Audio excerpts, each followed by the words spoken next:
The HomeTech Podcast is supported by you. To find out more, go to HomeTech.fm/support.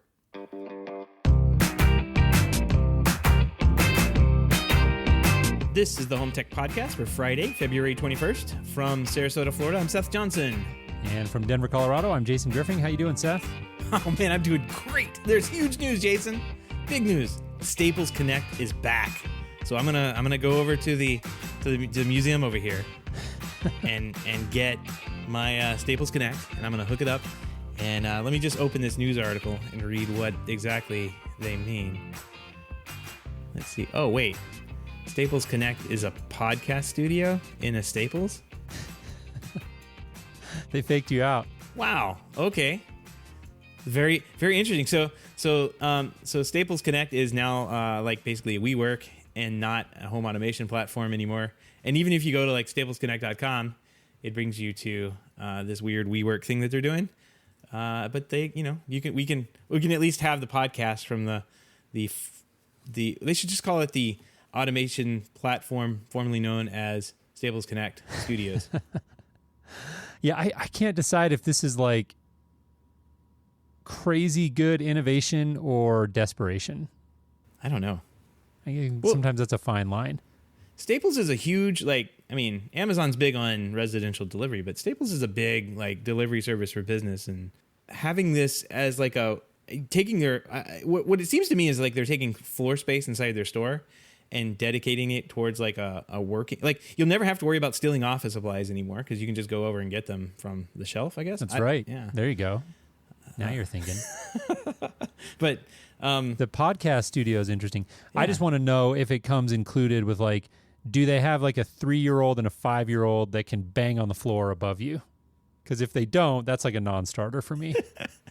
Oh, you have to have that. You have to have that. Oh, that's what keeps me in the zone. Okay, that makes sense. That absolutely does make sense. So I don't know if I can do this. Well, it looks like it's in a Staples store, so they may just have random 3-year-olds or 5-year-olds running through, banging on whatever. If that floats your boat. That's true. Yeah. If we can work that out, then I'll give it a go. Yeah, there you go. And this is a great thing. You'll never run out of printer paper. I went to print something today, and I went to the printer, and it's just blinking, and I'm like, forget it. I don't need to print this that badly. So it's still in there blinking. And the next time somebody puts paper in the printer, which we'll have to go to the store and buy because we're out.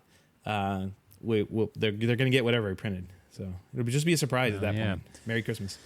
Yeah, it's interesting. I didn't realize Staples was doing all this. Certainly didn't realize it under the Connect brand. So anyways. Looks like it's only in Boston, in that area. But an interesting thing to do for what is a large space of retail space that they may not need. Especially if consumers in general are going to Amazon or whatever and buying their stuff there and taking part in even Staples has their own online delivery fulfillment type thing, right? So I could see this they've got to figure out something to do with that square footage, and if they can make some money having some nice desks or locations where you can have a meeting or a board meeting or a conference call or even a job interview or something like that, why not? It seems like a good idea.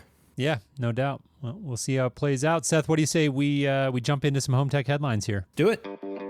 Dish Network on Wednesday said it lost 194,000 net pay TV subscribers in the fourth quarter of last year. Big numbers. The company also recorded its first ever subscriber decline at streaming for the streaming service Sling TV, losing about 94,000 subscribers in the final quarter of 2019. Quote, the decrease in net Sling TV subscriber additions is primarily related to increased competition, including competition from other over-the-top service providers, the company explained. The CEO, Ergen, also on the call said that a long-rumored merger with DirecTV and Dish was, quote, inevitable, end quote, despite reticence from AT&T to divest itself of the asset, as neither satellite TV-delivered linear TV service is currently growing. Flat business. Yeah, so it's flat business. It's losing customers, but not growing at all. Wow, that's wild to think about, that DirecTV and Dish could merge together, and we'd only have one ridiculously what is it, hard to deal with satellite company to do. Yeah. I don't know how the economics and things like that work at this sort of macro level. I found it interesting that it was so almost cavalier. The story says Ergen conceded regulatory issues stood in the way of a potential merger, but added that industry logic made a transaction very likely at some point. So they're almost speaking of this as if it's like a foregone conclusion. I also thought it was worth noting to kind of put this in perspective. We hear a lot about subscriber loss over and over, and you kind of wonder, well, where are they at currently? It said Dish had a total of about 12 million, just under 12 million subscribers, 11.99 at the end of 2019, compared with 12.32 million at the end of 2018. So significant as a percentage, but still 11, almost 12 million subscribers, which I suppose is nothing to sneeze at. But again, I don't know how the economics work. That if the business is flat, then having all those subscribers may not do much for them, right? Yeah, because a lot of these businesses are based on growth, right? Like they put their pricing, and they set their pricing in their business model based on, we're going to obtain 500,000 subscribers this month, and it's a hockey stick, and they never really like figure out that the hockey stick is going to level off and just be flatten out. Yeah, and that's a hard, it's hard to do. I remember when the Dish and DirecTV was like a hockey stick, and business to be in, right? Like that was, there was all sorts of money to be made by installing Dish DirecTV boxes at one point in time. But that has leveled off and just becoming par for the course for a lot of dealers out there, a lot of guys doing installs, and it's kind of gone down to the lowest common denominator of installer. Right. We used to make a lot of fun of those guys that came in and tried to install satellite dishes from time to time, but I don't know. To me, this is all like really expensive, like legacy equipment, right? Like having a satellite dish network in 2020. When you can get, if you have an area that has a lot of customers with high-speed internet, you're not going to have those customers paying for DirecTV or Dish Network. You may get the rural areas, but there's not that many customers, and not many of them are going to pay for DirecTV or Dish Network. So it's kind of like, it's hard to put a pin on like where this is all going. I really think this coupled with like I'm always following the space launch news and that kind of thing. I mean, another 60 of those Starlink satellites went up this week, and they're getting the next rocket in line to go up again for another 60. If you're not paying attention to what's going to happen to high-speed internet in this country, in this world, that's going to open up the ability for these types of companies to say, okay, we'll just offer our services over this satellite network and not even worry about an internet network, and it just becomes an app on your TV, and you don't have this legacy of installers going out and installing satellite dishes on people's roofs. Like that's always funny to watch, drilling holes in people's houses and huge amounts of liabilities and that kind of thing. Mm-hmm. And then you also don't have the liability of a satellite flying around in space that could break at any time and ruin your business. And maybe you can move that to doing something else, like maybe they could drop off channels and give people that 8K quality broadcast that we've always wanted, right? Right. That's what everybody wants is 8K. More Ks. At least more Ks, yeah. So I don't know. It will be interesting to see what happens to these companies over time, but I suspect that the most of what they'll do is just go to like a linear TV streaming service, or kind of like a both linear TV and on-demand TV, all streaming. Right. Yeah, agree. Well said. This week, DVD kiosk company Redbox quietly launched an ad-supported online video streaming service. It's still in limited release, but you can check it out right now in your web browser or through the Redbox Android and iOS mobile apps.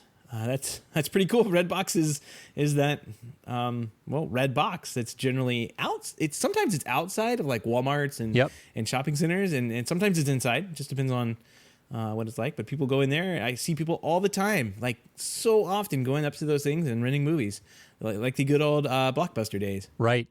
Yeah, I have, honestly, I don't think I've ever used a Redbox. They've got one in the grocery store that we go to right across the street, right just across the main street here. And I see people using it frequently. I don't know. We don't even own a DVD player or a Blu-ray player here at our home, and I think we're in a growing segment of the population for whom that's true.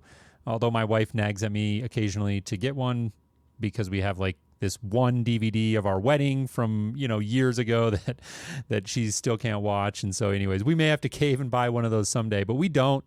And I think, it's interesting between this and the previous story. You just think about all this kind of old infrastructure, DVDs, DVD players, satellite dishes, satellite cable boxes, all of that stuff is just kind of getting subsumed by, like you said, IP infrastructure, and everything is streaming now. And so it makes sense to see Redbox making this move. Who knows how they're going to be able to make a run at it in terms of differentiating the offering. That's clearly the big question. It's such a crowded market now. It sounds like this is a very limited offering. Based on the story that I read. And this is not the first time that Redbox has tried to do this. So before their live TV, they experimented with streaming on-demand video service back in 2017. I don't remember exactly what came of that. The story didn't go into the details, so I have to look that up and see if you're curious. But not Redbox's first foray into streaming, and I think it makes sense for them as a company, but huge question mark as to how they're going to, be able to make a go at that. Yeah. Well, I mean, think about those machines like breaking down. Like it's got to be like the same company that makes those what are they called? Jukeboxes that are like an IHOP. Yeah, who's in the jukebox business nowadays? Right. I mean, your company is your entire install base is like dive bars and Waffle Houses, I guess, because I can't really think of any other place I've ever seen a jukebox out there. So, but yeah, I'm thinking of like the artsy hipster district here in Denver. I bet you could find some jukeboxes there. I bet you could. That's probably about it. It's only ironically done at that point. And yeah, I bet it's like an MP3 player inside or something. That's right. All right, well, moving on here, HBO Max is still a few months away from its May launch, but that isn't stopping AT&T and Warner Media from trying to drum up some early hype. The streaming service has introduced its first official trailer, and it mainly serves to remind viewers that Warner owns a lot of movies and TV shows beyond HBO. And I think that was the most interesting part of this story, and you can go watch the trailer. I took a look at that, and you can tell they're very much trying to put the emphasis on it. I'm going to paraphrase as best I can because I don't remember exactly what the tagline is, but it's something at the end to the effect of so much more than HBO or something like that, which begs the question to me, why did you name it HBO Max? Yeah, just call it Max.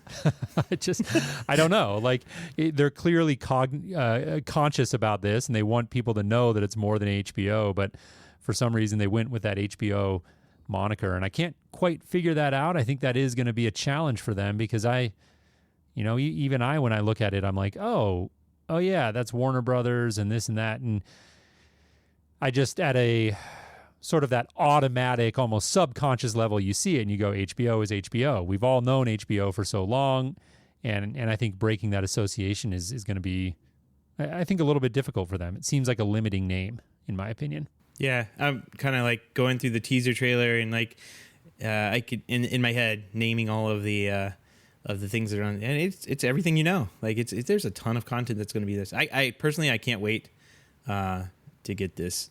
And well, I mean, we already pay for HBO Go or Now. I don't know which one it is. It's the one that does not come with your cable service because we don't have cable. So I think that's right. HBO Now. I think it's Now. Yeah. And so can't wait to switch to this when it comes out because I think it's $15 a month. That's roughly the same price we pay now, and you get a ton more stuff, including, looks like Friends is in there, Fresh Prince of Bel-Air, South Park, all sorts of good stuff. So plus all these movies that are on HBO right now or part of that Warner library. So pretty good. Another great option. Yeah. Google announced in a recent blog post that beginning this spring, all Nest users will be required to enable two-factor authentication. The action is being implemented in order to, quote, greatly reduce the likelihood of an unauthorized person gaining access to your Nest account and doing creepy things, because that's literally the only thing that can ever happen if they get it. So, yeah, this is a good move. This is really a good move by Google. I think heading off some issues. Two-factor, man, you should turn that on if you got the option. Turn it on. Yeah, I agree. And before we jump too deep into that story, I'll tee up the next one here. Interesting timing on both of these.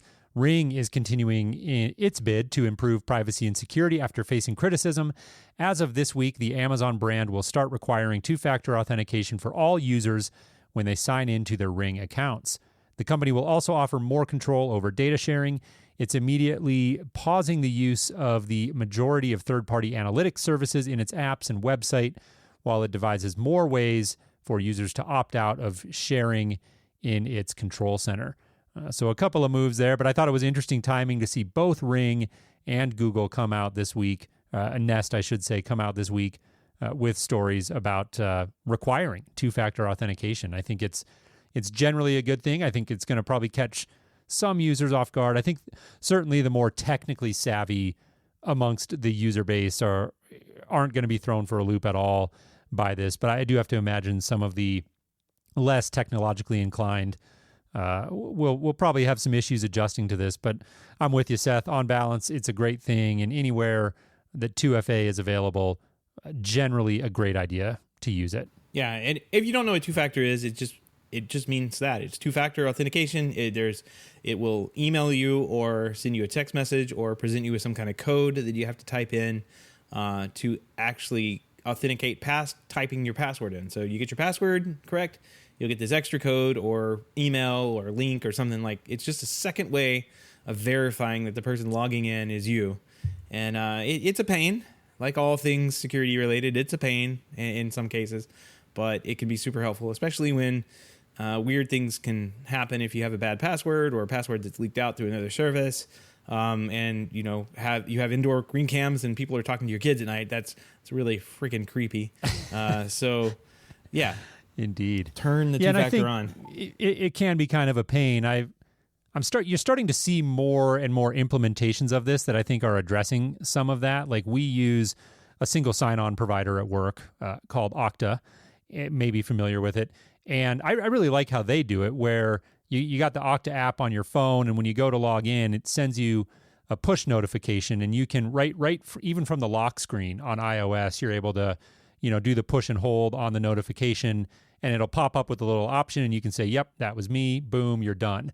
So you don't have to get a code or go to a separate authentication app. Like, there's a lot of different implementations of this sort of thing, and so hopefully companies will continue to invest in ways to make that user experience even incrementally better, because it is a pain. I agree with you. Like, when you have to go get that code and plug it in, sure, it only takes a few extra seconds, but as a percentage of what it used to take you to log in, it's a significant increase, right? So I think it does create a little bit of friction there from the user experience, but definitely worth it on balance.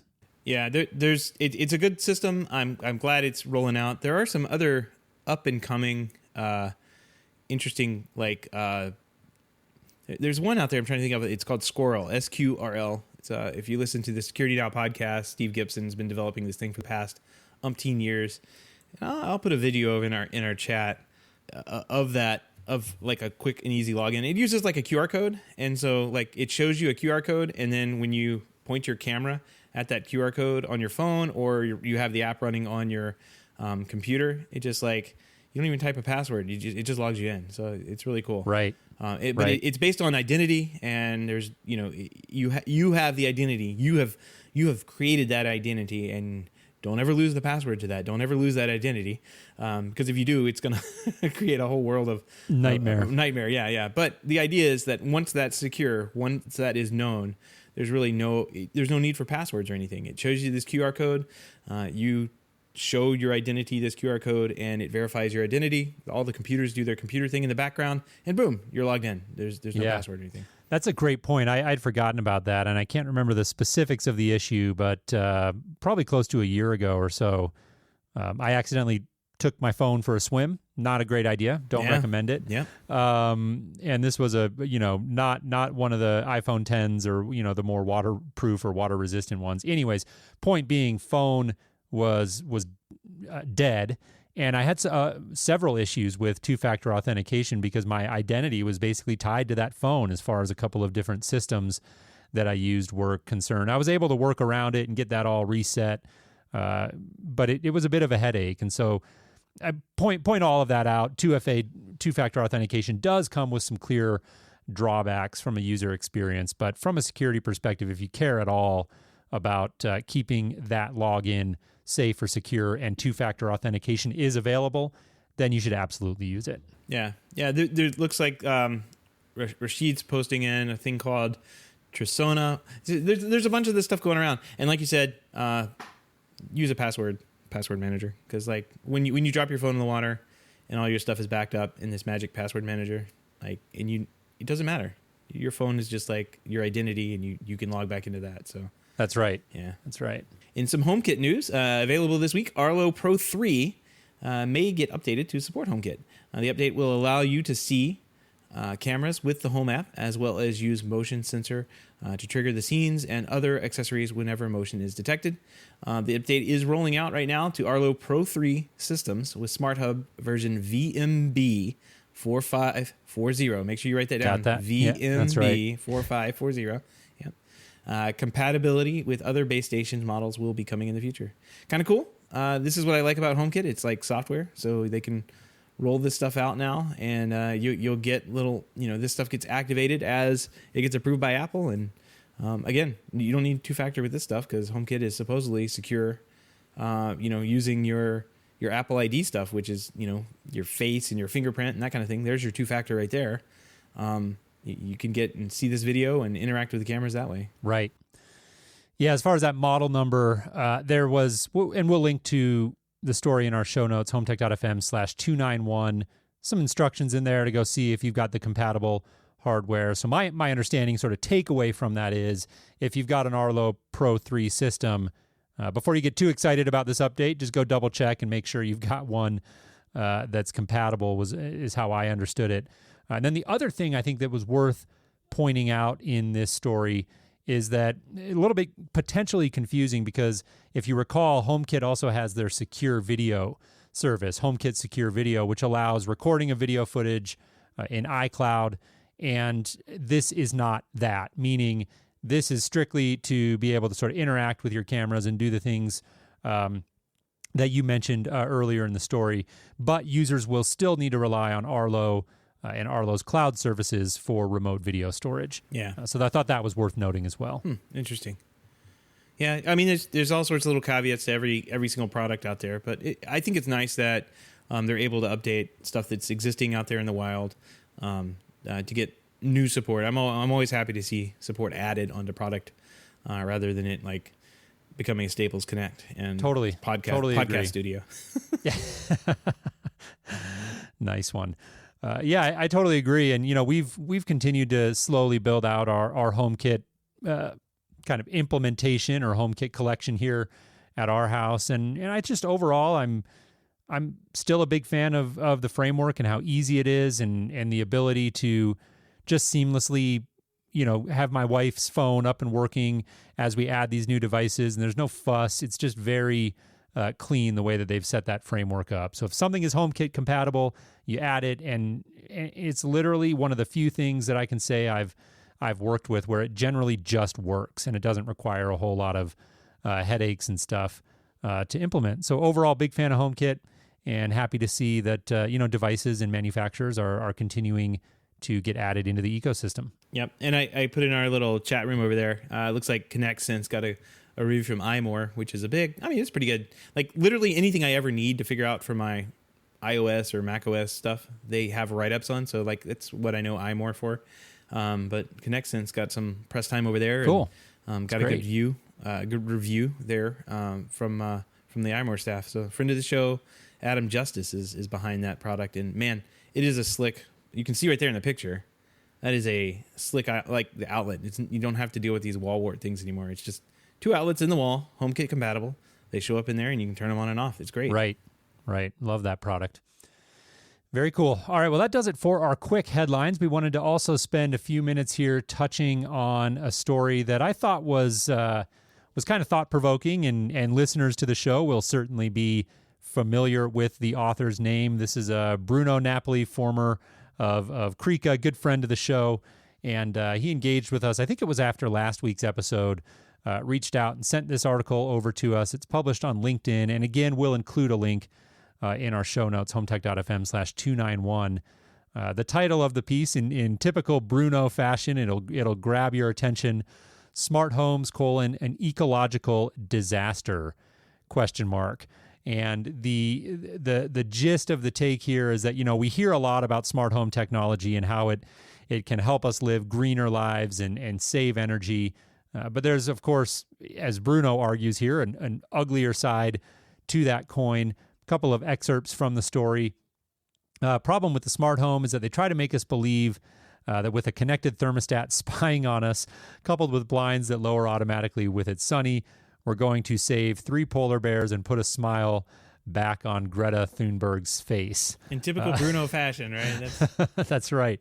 But he goes on to talk about, do you really believe these smart, mass-produced smart gadgets they're not going to force you to change these devices every few years, and all of these things are going to sort of end up in landfills and in third world countries where they're taking our electronic waste right now. And that's a very real problem. He says hundreds of millions of connected products will become obsolete very regularly as they evolve and end up disassembled in developing countries, which for the moment are happy to collect our garbage bins as long as we know how to corrupt the right person. So anyways, it's a longer story, and we're not going to dissect every point or read the whole thing, certainly. But I thought it was worth discussion. I do think it's something that's worth being cognizant of as we all think about the smart home, both in our individual lives and as an industry.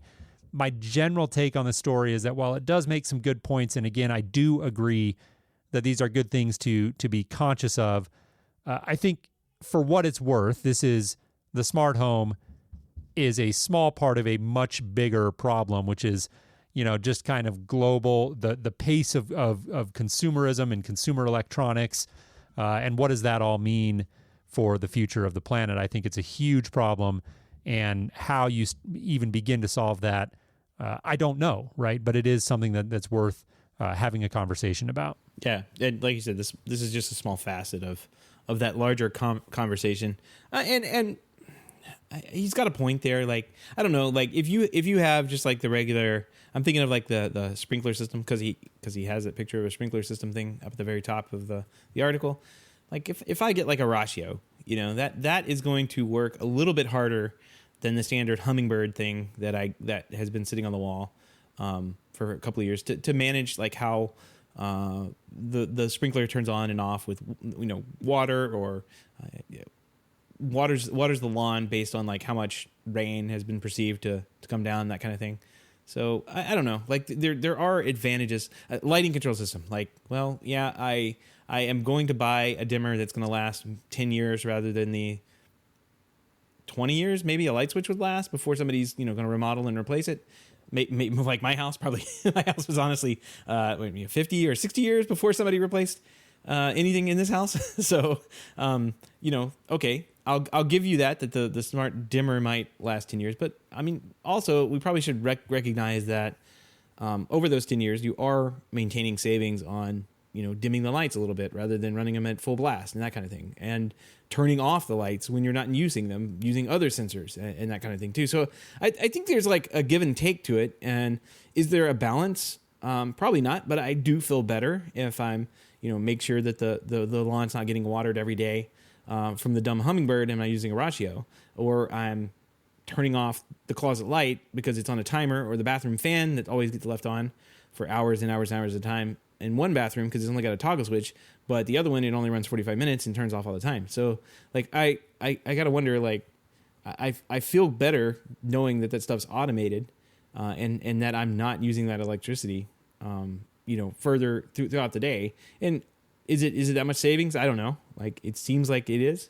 but at least I'm not wasting it when I would otherwise would be. Right. I hear you. Rashid says, well said in the chat room, and totally agree. Rashid also points out, simple, if someone like Amazon wants you to constantly upgrade, maybe it's not the brand to get sucked into. And I think Rashid makes a great point. Like, I think a lot of times these problems are very overwhelming to us, and we start to try to think about solutions on this macro level that's really difficult. And I think we can all make conscious decisions about the types of technology that we can put in our home and who we buy these products from, and are these companies that have a track record of producing things for the long haul. That, of course, being a relative term in the consumer electronics industry. Nothing has ever been built to last forever. And I do think that to a degree, of course, those timelines have compressed. I mean, you look at stuff like TVs now, and these things are so cheap that I feel like it's unfortunate in a way that people almost just look at them as throwaways. And the example that I always come to in my mind is, well, what would happen if this TV was out of warranty and it broke? Like, it's literally cheaper for me to go buy a new TV than it is for me to get this one fixed. And it didn't used to be that way. So there are problems that are facing us now that weren't facing us 5, 10, 15 years ago. But I think that the only real solution to these problems that any one of us can directly control, starting immediately, is the decisions that we all make about the brands that we do business with.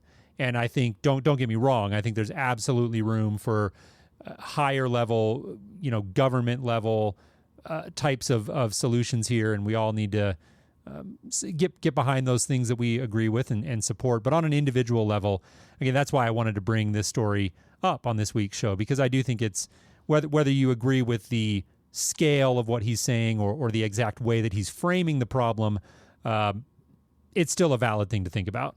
Yeah. Do you remember? I driving down the road and like seeing one of those skeevy like shopping centers, and then over in the corners like this really even skeevier like TV repair shop. Do you remember seeing those? Those used to exist. Oh yeah.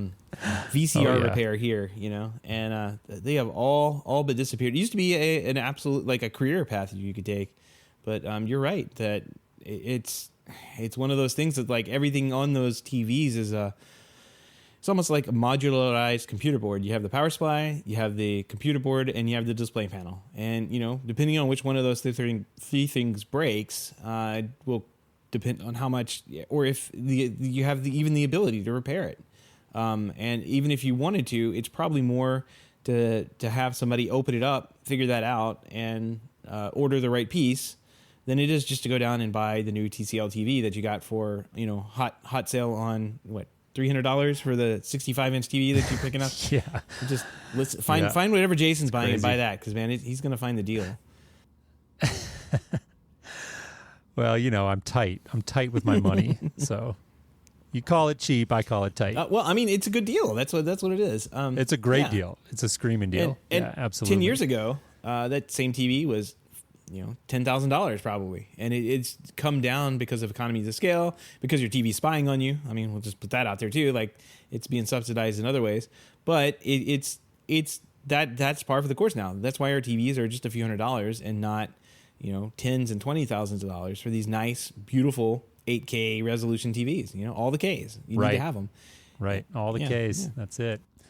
So anyways, interesting conversation. Greg in the chat room saying Sony repair rate, $190 an hour, 4-hour minimum. Yeah, that means just don't call me. Don't crazy. Call me. Yeah. Yeah. Greg's a friend of the show and professional integrator. So he's talking about a $5,000 TV, 2 months out of warranty, that a client of his has experienced that. 2 months out of warranty.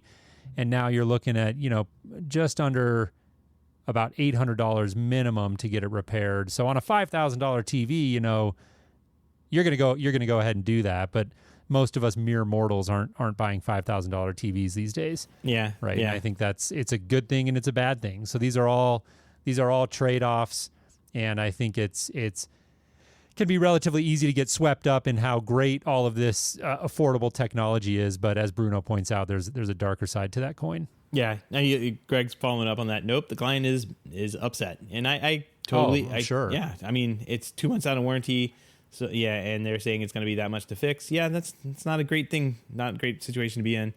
It's the worst. And then it's the "you sold me this" TV thing. Yeah. Well, yeah. Right.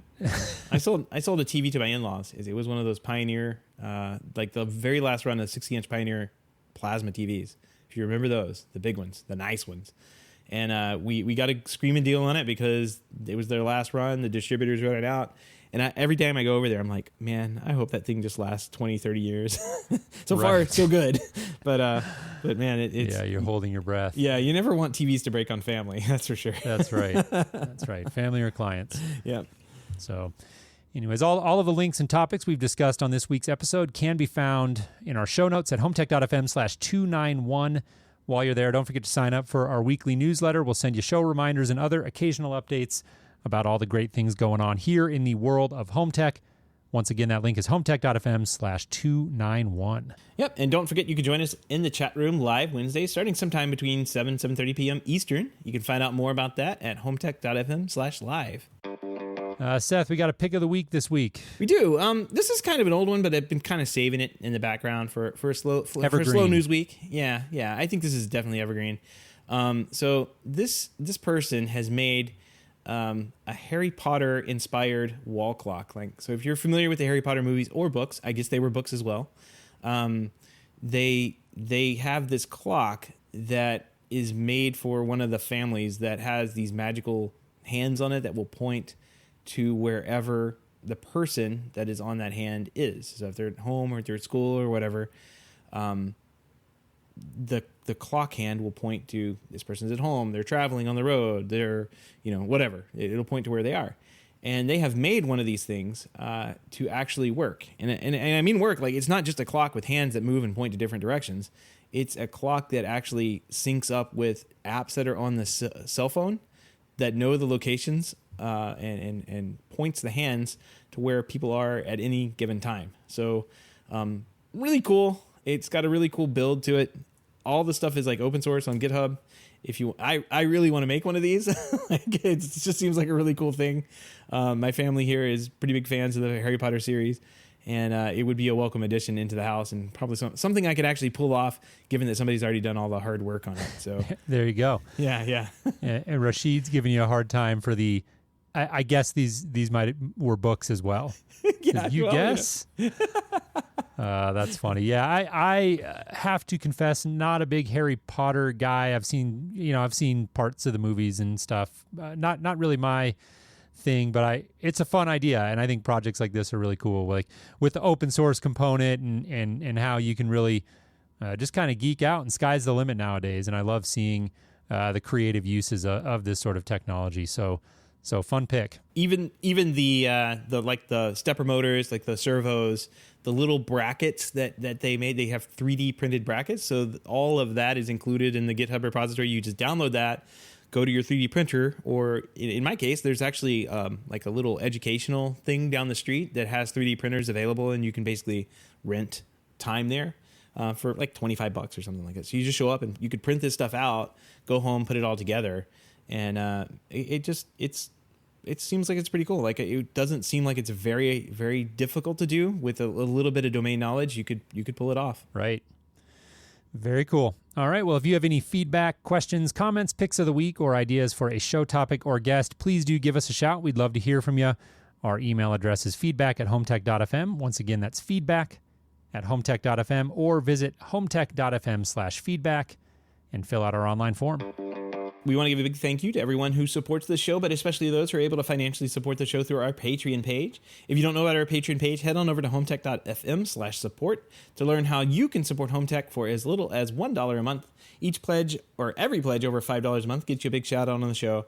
But every pledge gets you an invite here to our private Slack chat at the Hub, where you and other supporters of the show can gather every day and talk about Harry Potter.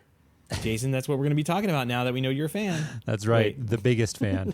The biggest fan, yeah. Absolutely. They have theme parks, Jason. They have theme parks. I know. It's huge. I feel like I'm the only one sometimes. But yeah, you literally are. You just living under a rock here, apparently. If you want to help the show out in other ways, we would also really appreciate a review on iTunes or in your podcast app of choice. Those reviews definitely help more people find the show. So if you're a fan of what we're doing here on the show, you're getting value out of the show, take a minute to leave us a review. We would really appreciate that. Or just go tell a friend. Send a link over to an industry colleague or a fellow smart home enthusiast. That would help us out as well. Yeah, absolutely. Anything you can do to help us get the word out for the show, it would be great. We really appreciate it.